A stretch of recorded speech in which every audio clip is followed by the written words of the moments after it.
Renegade Immortal, Chapter 604. Hello, welcome back to my channel Books with AR. ये गलत नहीं था कि 1 लाख डीमन सोल्जर्स एक असेंडेंट कल्टिवेटर को तबाह कर सकते थे, लेकिन सिर्फ तब अगर वो असेंडेंट कल्टिवेटर वैंग लिन ना होता। जब एक आम असेंडेंट कल्टिवेटर का सामना 1 लाख डीमन सोल्जर्स से होता है, तो अगरचे वो उन्हें मारने के लिए स्पेल्स इस्तेमाल कर सकते हैं, लेकिन 1 लाख डीमन सोल्जर्स अपनी डिमोनिक स्पिरिचुअल एनर्जी को एक करके और फॉर्मेशन बनाकर असेंडेंट कल्टिवेटर से मुकाबला कर सकते हैं। लेकिन इस लम्हे वैंग लिन इतना पागल था कि वो मौत से भी नहीं डर रहा था, तो वो इन डीमन सोल्जर्स की परवाह कैसे करता। उसके सेलेस्टियल स्लॉटर आर्ट को मजीद स्लॉटर एनर्जी बनाने के लिए कत्ल की जरूरत थी। इस लम्हे वैंग लिन की origin soul celestial ascension fruit से मुतहर्रिक हो रही थी और उसके जिस्म में बड़ी मिकदार में सेलेस्टियल स्पिरिचुअल एनर्जी थी, तो उसे 1 लाख डीमन सोल्जर्स कैसे रोक सकते थे। अगर डीमन सोल्जर्स की तादाद 5 गुना ज्यादा होती तो वैंग लिन यकीनन हार जाता, लेकिन वो सिर्फ 1 लाख का सामना करते हुए नहीं हारेगा। स्लॉटर एनर्जी डीमन सोल्जर्स में पागलों की तरह घुस गई। जैसे जैसी डीमन सोल्जर्स से दर्दनाक चीखें आईं, उनकी डिमोनिक स्पिरिचुअल एनर्जी जमा होकर एक बिच्छू की शक्ल इख्तियार कर गई। बिच्छू डिमोनिक स्पिरिचुअल एनर्जी से बना था और उसका जिस्म बहुत बड़ा था। बिच्छू की पूंछ ऐसी लगती थी कि जब वो हमला करे तो स्पेस को भी तोड़ सकती है।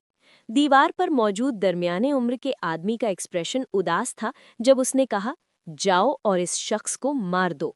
उसके पास मौजूद डीमन जनरल सब वैंग लिन की तरफ बढ़े। वैंग लिन ने फौरन अपनी तरफ आती हुई 10 से ज्यादा किलिंग इंटेंट की लकीरें महसूस की। वो तेजी से हिला और अपनी दाईं छोटी उंगली आगे बढ़ाई। Underworld finger. ये underworld finger ascendant level cultivation के साथ इस्तेमाल की गई थी, एक उंगली अंडरवर्ल्ड को बुलाने के लिए। उसके डोमेन और ओरिजिन सोल के मिलने के बाद ये उंगली जिंदगी और मौत की तब्दीलियों की नुमाइंदगी करती है। जिस लम्हे ये उंगली नमूदार हुई, आसमान में लातादाद बिजली की चमक नमूदार हुई और हवा में अचानक एक बड़ा दरिया नमूदार हुआ। ये दरिया धुंधला था और इसमें लातादाद बाकियात और आज़ा बह रहे थे। इसमें लातादाद भूत भी जद्दोजहद कर रहे थे और पानी में बहुत से मुख्तलिफ इंसानी चेहरे देखे जा सकते थे। जैसे ही वैंग लिन ने अपनी छोटी उंगली हिलाई, दरिया के अंदर बड़ी लहरें पैदा हुईं और आसमान से नीचे उतरी। ये सैलाब की तरह नीचे आया और तमाम जिंदा चीजों को अपने अंदर फंसा लिया। जैसे ही अंडरवर्ल्ड का पानी आसमान से गिरा, आसमान बदल आलूद हो गया और life and death domain activate हो गया।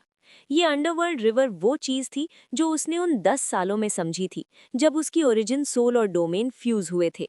ये दरिया आसमानों का नहीं था, ये वैंग लिन ने बनाया था और सिर्फ वही इसे कंट्रोल करता था।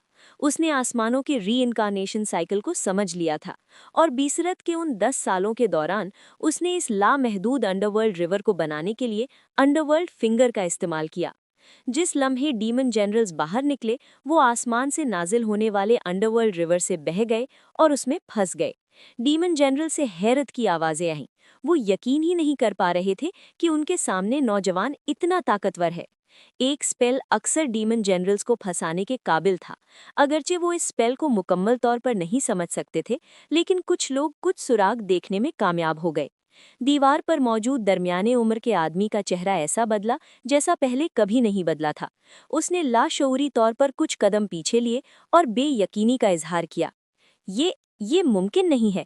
ये शख्स सिर्फ एक असेंडेंट कल्टीवेटर है, लेकिन उसके पास इतना खौफनाक दाव है कि उसने पहले ही अपना अंडरवर्ल्ड रिवर बना लिया है। इस किस्म की कल्टीवेशन पहले ही आसमानों के दाव के किनारे तक पहुंच चुकी है।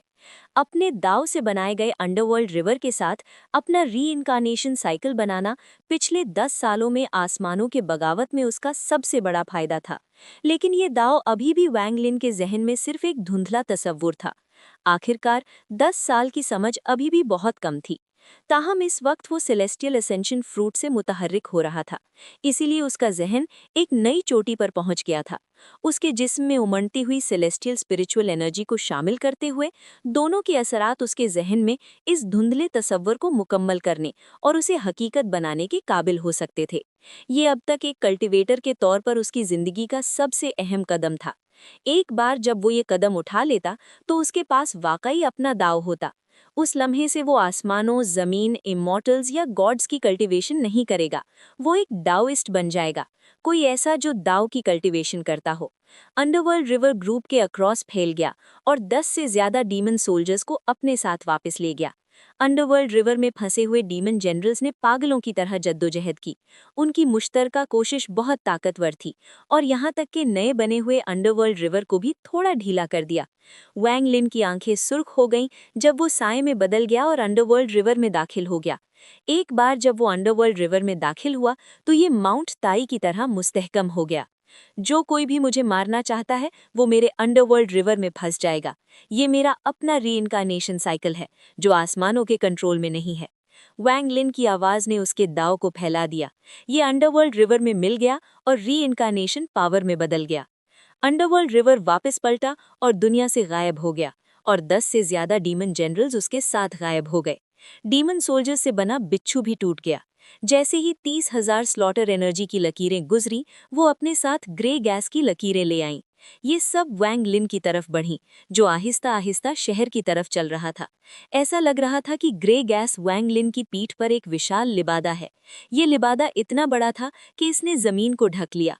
दीवार पर मौजूद दरमियाने उम्र के आदमी का चेहरा जर्द हो गया और उसका गला सूख गया। वो पीछे हटता रहा क्योंकि उसे लगा कि उसके पास अपने सामने वाले शख्स का मुकाबला करने की ताकत नहीं है। मेरी कल्टीवेशन लेवल इस शख्स के बराबर है। हम दोनों अर्ली स्टेज ऑफ असेंडेंट पर हैं। ये शख्स शदीद जख्मी है, इसीलिए मुझे असल में उसे मारने का 100% यकीन था, लेकिन अब मुझे 10% भी यकीन नहीं है। इस शख्स के पास पहले ही अपना दाव है और वो अंडरवर्ल्ड रिवर बहुत खौफनाक है। डीमन एम्परर ने मुझे यहाँ रोकने पर मजबूर करके मुझे नुकसान पहुँचाया है।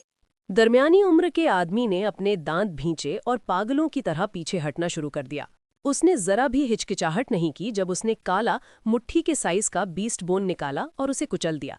जिस लम्हे बीस्ट बोन टूटा, उससे काली गैस की एक लकीर निकली। काली गैस ने तेजी से दरमियानी उम्र के आदमी को घेर लिया और उसे टेलीपोर्ट कर दिया। ये काली हड्डी एक बहुत कीमती चीज थी जो किसी को सीधा दारुल हुकूमत वापस टेलीपोर्ट कर सकती थी। सिर्फ कमांडर इन चीफ्स और वाइस कमांडर इन चीफ्स के पास ये होती थीं। वैंग लिन की आंखें इंतहाई सुर्ख थीं। उसने अपना हाथ हिलाया और 1,00,000 डीमन सोल्जर्स 1,00,000 स्लॉटर एनर्जी की लकीरों में बदल गए। पहले वाली 30,000 लकीरों को शामिल करते हुए 1,30,000 स्लॉटर एनर्जी की लकीरें बाहर निकलीं।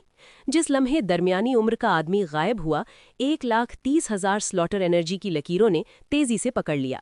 फायर डीमन कंट्री के दारुल हुकूमत में एक बहुत शानदार ट्रांसफर एरे था जो सिर्फ कमांडर इन चीफ्स और वाइस कमांडर इन चीफ्स इस्तेमाल कर सकते थे। फायर डीमन कंट्री का हेड स्टूअर्ड अरे के पास खामोशी से कल्टीवेशन कर रहा था। उसने अचानक अपनी आंखें खोलीं और मुस्कुराहट दिखाई जब ट्रांसफर अरे एक्टिवेट हुआ। वो जानता था कि कोई कमांडर इन चीफ या वाइस कमांडर इन चीफ वापस आया है। पता नहीं कौन वापस आया है। वो खड़ा हुआ और फॉर्मेशन को देखने के लिए मुड़ा, ताहम उसका एक्सप्रेशन फौरन बदल गया। उसने फॉर्मेशन को घूरा और मुकम्मल तौर पर दंग रह गया। जैसे ही फॉर्मेशन रोशन हुआ, एक मुरझाया हुआ ममी खला से गिरा। ममी की आंखें अभी भी खुली थीं और नाराजमंदी से भरी हुई थीं। वाइस कमांडर इन चीफ की मौत डीमन स्पिरिट लैंड के किसी भी मुल्क के लिए एक बड़ी बात थी। फायर डीमन कंट्री के डीमन एम्परर की गुस्से भरी दहाड़ पूरे दारुल हुकूमत में गूंजी। तलाश करो, पता लगाओ कि वो कल्टीवेटर कौन है और उसे मार दो। मुझे परवाह नहीं कि उसकी शनाख्त क्या है, मैं उसे मुर्दा चाहता हूँ। जैसे ही वैंग लिन फायर डीमन कंट्री और स्काई डीमन कंट्री की सरहद पर मौजूद शहर से निकला, वो अपने साथ 1,00,000 स्लॉटर एनर्जी की लकीरें ले गया। उसके जिस्म में सेलेस्टियल एसेंशन फ्रूट की ताकत अभी भी मजबूत थी। न सिर्फ कत्ल ने उसके बैटल इंटेंट को कम नहीं किया था, बल्कि इसने उसे और भी बढ़ा दिया था। उसका किलिंग इंटेंट भी बढ़ गया। वो एक खौफनाक मीटियोर में बदल गया जब वो उस मकाम की तरफ बढ़ा जहां उसने हमलों का जरिया महसूस किया था। पिछले चंद दिनों में वो सर्द स्नोट फिर कभी नहीं आई। वैंग लिन का जिस्म पहले ही ठीक हो चुका था, उन तमाम लाइफ फोर्स की बदौलत जो उसने ज़मीन से ली थी। दरहकीकत उसका जिस्म तमाम स्लॉटर एनर्जी की मदद से अपने उरूज पर पहुंच रहा था। एंशिएंट बैटल ग्राउंड के ब्लैक टावर में आर्मर के अंदर घोस्टली लाइट झिलमिला रही थी जिसका एक रिस्ट गार्ड गायब था और आर्मर के सामने एक बूढ़ा आदमी घुटने टेके बैठा था। ये बूढ़ा आदमी पूरा काला लिबास पहने हुए था। वो वही शख्स था जिसने हू पाओ को बचाया था। मैं तुम्हें डिमोनिक आर्मर के 3 हिस्से दूंगा, उसे रोको, उसे इस एंशिएंट बैटल ग्राउंड पर कदम रखने की इजाजत नहीं है। जैसे ही डिवाइन सेंस का पैगाम टावर में गूंजा, एक रिस्ट गार्ड, एक चेस्ट पीस और एक शोल्डर गार्ड आर्मर से उड़ गए। जिस लम्हे आर्मर के 3 हिस्से बाहर उड़े, वो काले धागों में बदल गए जो बूढ़े आदमी के कपड़ों में घुस गए। काले धागे मुसलसल हरकत करते रहे और जब वो आखिरकार रुके तो बूढ़े आदमी के ऊपर काला आर्मर नमूदार हो गया। ये आर्मर सादा था, लेकिन इससे खौफनाक मिकदार में डेविलिश एनर्जी निकल रही थी। डेविलिश एनर्जी से बाजू के साइज का एक ख्याल नमूदार हुआ। ये ख्याल एक साया था जिसका एक सींग था, बिल्कुल वैसा ही जैसे उस मखलूक का था जिसे वैंग लिन ने तबाह किया था। जिस लम्हे ये नमूदार हुआ, ये बूढ़े आदमी की पेशानी में दाखिल हो गया। बूढ़ा आदमी बहुत ज्यादा तकलीफ बर्दाश्त करता हुआ लग रहा था। उसके पूरे जिस्म की रगें फूल गईं और उसकी दर्द की चीखें दूर तक फैल गईं। काफी देर बाद बूढ़े आदमी का जिस्म लर्जा, फिर उसकी आंखों ने डेविलिश लाइट जाहिर की और उसने एहतराम से कहा, ये डेविल सर्वेंट हुक्म मानता है, जाओ। आर्मर से निकलने वाली घोंसली लाइट बहुत मंद थी। इसने जो डिवाइन सेंस का पैगाम दिया, उससे जाहिर हुआ कि वो थका हुआ था। बूढ़ा आदमी मजीद नहीं बोला, वो खड़ा हुआ और टावर से बाहर चला गया। फिर उसने फासले पर देखा और कुछ देर सोचने के बाद उसने चिल्लाया, डीमन गार्डियंस, बाहर आओ। उसके ये कहने के बाद पूरे एंशिएंट बैटल ग्राउंड पर हवा का एक बड़ा झोंका आया। ये हवा इंतहाई सर्द थी और ऐसा लगता था कि ये उस जमीन को जमा सकती है जिसके पास से गुजरे। ये डिमोनिक विंड बूढ़े आदमी के गिर्द घूमी और आर्मर पहने एक औरत में बदल गई। उसके चेहरे पर एक टैटू था जो उसके पूरे जिस्म को ढांपे हुए था। ताहम आर्मर की वजह से टैटू के कुछ हिस्से छुपे हुए थे। नमूदार होने के बाद वो एक घुटने पर झुकी और आहिस्ता से कहा, डीमन गार्डियन विंड सॉन्ग हाजिर है। अगर वैंग लिन यहाँ होता तो वो नोटिस करता कि ये औरत डीमन जनरल शेल यान से मिलती जुलती है। जल्द ही जमीन हिली और धमाकों का सिलसिला शुरू हुआ। बूढ़े आदमी के सामने 100 फीट दूर जमीन अचानक फटी और एक मुकम्मल तौर पर काला हाथ बाहर निकला। एक बहुत दुबला पतला बूढ़ा आदमी जमीन से बाहर निकला। वो किसी जंगली जानवर की तरह चारों हाथ पैरों पर था। उसने अपना सर घुमाकर बूढ़े आदमी को देखा और मुस्कुराया। डीमन गार्डियन अर्थ डेविल हाजिर है। इस लम्हे उफक सोल फ्रैगमेंट से भर गया और भूतनुमा चीखों की लहरें सुनाई दी। इन सोल फ्रैगमेंट्स ने एक विशाल काला बादल बनाया जिसने आसमान को ढंक लिया। काले बादल के अंदर 100 मिलियन से कम सोल फ्रैगमेंट्स नहीं थे। काले बादल ने कोन की शक्ल इख्तियार की और उसके नीचे एक उदास दिखने वाला नौजवान आहिस्ता आहिस्ता चलता हुआ आया। उसके पीछे सोल फ्रैगमेंट्स की बड़ी मिकदार की दहाड़ें इलाके में गूंजी। डीमन गार्डियन हू पाओ हाजिर है। Renegade Immortal Chapter 605. Hello, welcome back to my channel Books with AR. 10,000 Demon Mountain से गुजरने के बाद सर्च स्नॉट के जरिए का मकाम वांग लिन के लिए और भी वाज़ेह हो गया। कई दिनों बाद एक लामहदूद मैदान उसके सामने नमूदार हुआ। मैदान पर लातादाद मलबा पड़ा हुआ था। जमीन दरारों से भरी हुई थी और हवा के साथ एक नागवार बू आ रही थी। वांग लिन की आंखें खून आलूद थीं। सेलेस्टियल असेंशन फ्रूट इतने दिनों तक उसके असर के तहत रहने के बाद उसके पूरे जहन में घुस चुका था। उसकी आगाही कई गुना बढ़ गई थी और अब फटने के लिए सिर्फ थोड़ी सी तहरीक की जरूरत थी। इस लम्हे वांग लिन के जहन में वाहिद ख्याल था कत्ल। वो बिजली के झटके की तरह हिला, सीधा मैदान की तरफ बढ़ा। ठीक इसी लम्हे वांग लिन के नीचे जमीन से धमाकों का एक सिलसिला शुरू हुआ। आवाज के पीछे पीली मिट्टी से बना एक कांटा अचानक हवा में उसकी तरफ शूट हुआ। जिस लम्हे ये कांटा नमूदार हुआ, लातादाद मजीद नमूदार हुए। वो वहशी सुइयों की तरह थे जो हवा में से गुजरे। पलक झपकने में वांग लिन कांटों से घिर गया। वांग लिन का डिवाइन सेंस बहुत हसास था। पीछे हटने के बजाय उसके जिस्म में मौजूद सेलेस्टियल स्पिरिचुअल एनर्जी ने एक वॉर्टेक्स बनाया। वॉर्टेक्स की ताकत के नीचे तमाम कांटे टूट गए। एक काला साया अचानक जमीन से बाहर कूदा और एक कांटे पर उतरा। ये शख्स दुबला पतला था और उसका जिस्म मुकम्मल तौर पर काला था। वो चारों हाथ पांव पर था और उसका सर झुका हुआ था जब उसने वांग लिन को देखा और अपने होंठ चाटे। वांग लिन की आंखें खून आलूद थीं जब उसने एक कदम आगे बढ़ाया और अपने दाएं अंगूठे से दबाया। फिंगर ऑफ डेथ नमूदार हुई और दुबले पतले बूढ़े आदमी की तरफ काली रोशनी की लकीर बनकर शूट हुई। बूढ़े आदमी ने एक मुस्कुराहट दिखाई। ये मुस्कुराहट बहुत तारीक थी। फिंगर ऑफ डेथ का सामना करते हुए न सिर्फ वो बचा नहीं बल्कि उसने अचानक अपना बड़ा मुंह खोला। इस लम्हे उसके पीछे मौजूद ख्याली ककून ने भी ऐसा बर्ताव किया जैसे उसने फिंगर ऑफ डेथ को निगल लिया हो। उसका पेट फूला हुआ था और उसका पूरा जिस्म हिलने लगा। ककून पर मौजूद फोड़े फट गए। जिससे बदबूदार माए निकला। बूढ़े आदमी ने पतला हाथ आगे बढ़ाया, जिससे बदबूदार माए उसके हाथ में पीप की बॉल में जमा हो गया। उसने तारीकी से वांग लिन को घूरा और पहली बार बोला, छोटे बच्चे, तुम्हारा स्पेल लजीज था, मुझे तुम्हें एक भी तोहफा देने दो। इसके साथ उसने अपने हाथ में मौजूद पीप की बॉल जमीन की तरफ फेंक दी। ये पीप की बॉल बहुत तेज थी और पलक झपकने में जमीन पर उतरी। जब ये फटी तो इसने पीप छोड़ी और जमीन के साथ मिल गई। एक पल में 10,000 फीट के अंदर जमीन हिलने लगी। जल्द ही जमीन से बड़ी मिकदार में पीप निकली और अचानक एक घेराव बनाया। बैरूनी हल्के पर पीप की एक मोटी तह तेजी से उठी, जिसने एक ताकतवर दीवार बनाई। बूढ़े आदमी ने अपने होंठ चाटे और एक झटके में वो पीप के गोले में गायब हो गया। उसके गायब होने के फौरन बाद पीप की दीवार अचानक हर तरफ से बंद होना शुरू हो गई। पीप की दीवार ने आसमान और जमीन को ढक लिया। जैसे ही ये बंद हुई, इसने एक विशाल गोला बनाया। बूढ़ा आदमी पीप के गोले के बाहर नमूदार हुआ। उसने गोले को घूरा, जो तेजी से सुकड़कर सिर्फ 100 फीट चौड़ा रह गया, और अपनी खरखरी आवाज में कहा, विंड सॉन्ग, तुम्हारे यहाँ होने की जरूरत नहीं है, इसलिए तुम वापस जा सकती हो। एक मामूली कल्टीवेटर यहाँ अपनी मर्जी करने की जुर्रत करता है। उसके पास मेरे हेवन पस और अर्थ सोर से बचने का कोई मौका नहीं है। सर्द हवा का एक झोंका चला और चेहरे पर टैटू वाली औरत बूढ़े आदमी से 100 फीट दूर नमूदार हुई। उसने सर्द मेहरी से पीप के गोले को देखा, जो सुकड़कर सिर्फ 100 फीट चौड़ा रह गया, और सर्द मेहरी से कहा, अगर ये शख्स इतनी आसानी से मारा जा सकता तो मास्टर हमें बाहर ना भेजते। ओ, तो मैं देखना चाहता हूं कि ये छोटा कल्टीवेटर मेरे हेवन पास और अर्थ सोर से कैसे बच सकता है। दुबले पतले बूढ़े आदमी ने मुस्कुराहट दिखाई, लेकिन जल्द ही उसकी मुस्कुराहट जम गई। जब पीप का गोला सुकड़कर सिर्फ 30 फीट चौड़ा रह गया तो ये रुक गया और मजीद नहीं सुकड़ा। एक ताकतवर बैटल और किलिंग इंटेंट पीप के गोले को चीरकर बाहर निकला। चीरने वाले किलिंग इंटेंट ने आसपास के दर्जा हरारत को फौरन गिरा दिया और सर्द हवा के झोंके पैदा किए। किलिंग इंटेंट के साथ मिला हुआ बैटल इंटेंट दुबले पतले बूढ़े आदमी की पुतलियों को सुकड़ने का सबब बना। ठीक इसी लम्हे पीप के गोले के अंदर से दबी हुई दहाड़ें आईं। जल्द ही स्वॉर्ड एनर्जी की एक लकीर ने पीप के गोले को 2 हिस्सों में तकसीम करके बाहर निकाला। ये स्वॉर्ड एनर्जी वहशी थी। जब ये नमूदार हुई तो इसने आसमान को स्वॉर्ड एनर्जी से भर दिया। सेलेस्टियल स्वॉर्ड के पास एक और तलवार थी। ये एक कीमती तलवार थी और डेविल रैम सोल का धुंधला साया तलवार पर नमूदार हुआ था।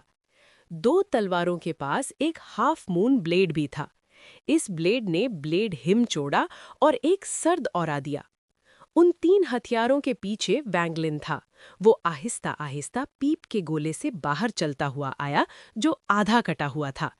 उसकी आंखें चमकदार सुर्ख थीं और उसकी आंखों में किलिंग और बैटल इंटेंट एक पुरअसरार रोशनी में मिल गया था। दुबले पतले बूढ़े आदमी का दल लर्जा जब उसने देखा। इस शख्स की नज़र कुछ खौफनाक है। जिस लम्हे वो बाहर निकला, वैंग लिन के सामने मौजूद 3 हथियार हमलावर हुए। वो रोशनी की 3 लकीरों में बदल गए और बूढ़े आदमी और औरत की तरफ शूट हुए।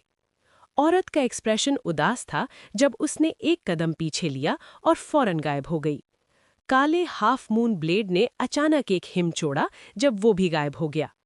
कराहों और धात के टकराने की आवाज़ों का सिलसिला फौरन आसपास के इलाके में गूंज उठा।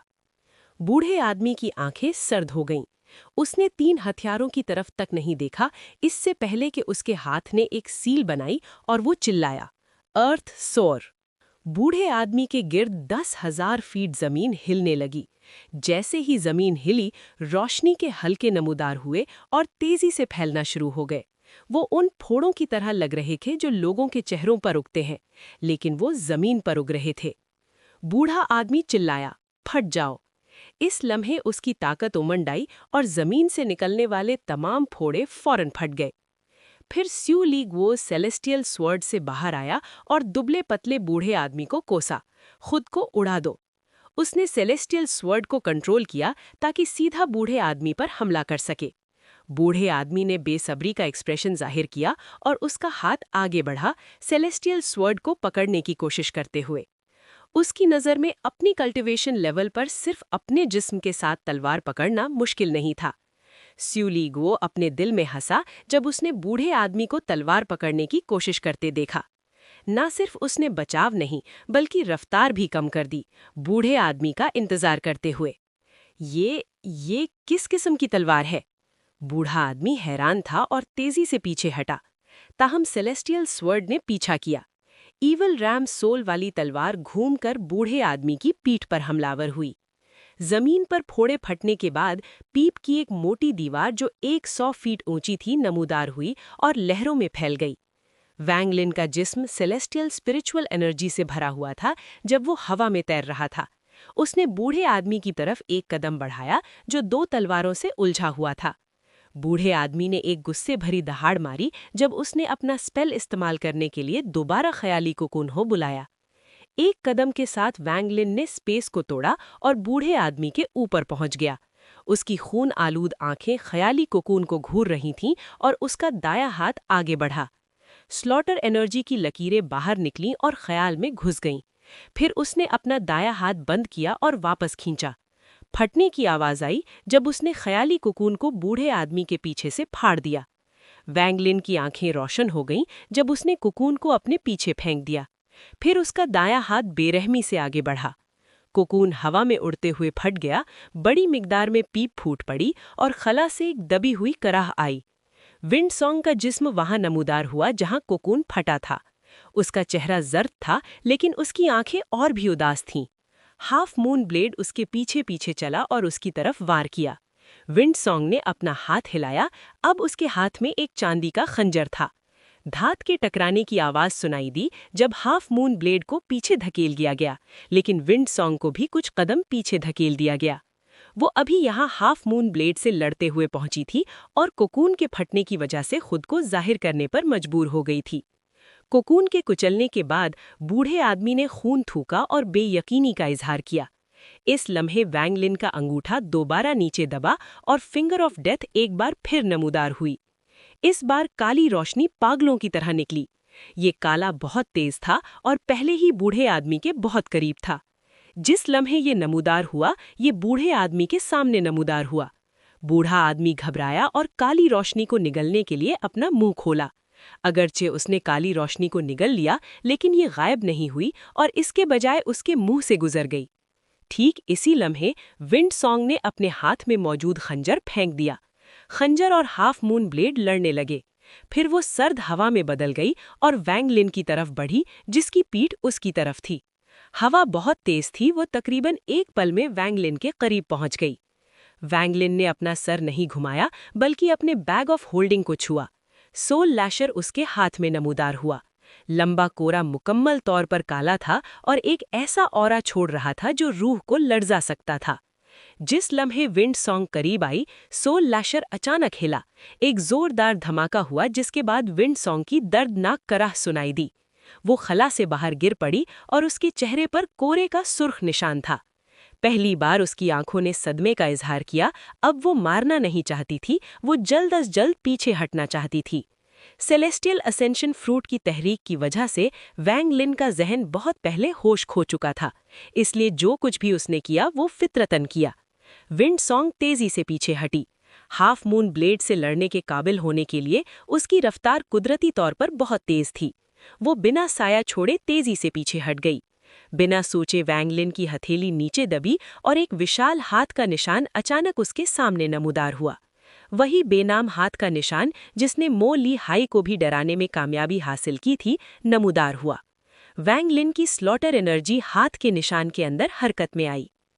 अपने रास्ते में हवा का झोंका पैदा करते हुए हाथ का निशान नाकाबिले तसव्वुर रफ्तार से हिला, विंड सॉन्ग का पीछा करते हुए। हाथ के अंदर मौजूद स्लॉटर एनर्जी उसके जिस्म में दाखिल हुई, जिससे वो फट गई। हवा का एक नर्म झोंका चला और वैंग लिन के बालों को लहराने का सबब बना। वो फासले में आगे बढ़ता रहा और उसके सामने 3 हथियार थे। जमीन पर गोश्त का ढेर और एक ममी थी जो लामहदूद मिकदार में डेथ ऑरा छोड़ रही थी।